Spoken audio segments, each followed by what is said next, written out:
be dry, and a wet shower when we want it wet. It's not going to leak anymore because I have replaced the cartridge. We had just installed the new cartridge, and all I wanted to do was tighten down the bracket which holds in the regulator knob, which is attached to the carpet. So that's seated and tightened down, as so. And we're sure it's in the right place because when we took it out, this plastic sleeve was in the upright position with that little tooth on top. And see, this fits over as it should. The down position means that the valve is shut, and the up position means it's open, okay?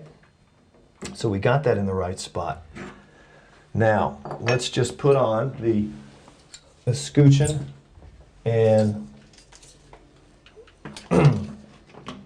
our little plastic water shield so no water gets behind there. The escutcheon goes on here, and our separator or spacer so that everything looks nice and put together. Make sure we get this on right because I don't want to, there. I don't want to strip this plastic housing. It's one thing I want to be careful of. There's a little washer in here too that also keeps water from going back there. Make sure the plastic washer's on. And just hand tighten it. That's it. You don't have to go real hard with this.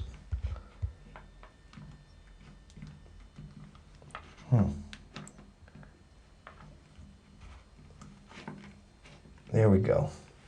And the last step is putting the handle back on. I'm not going to tighten this down or seat it in yet. We're going to go outside and turn the water back on and come back and see what happens, okay?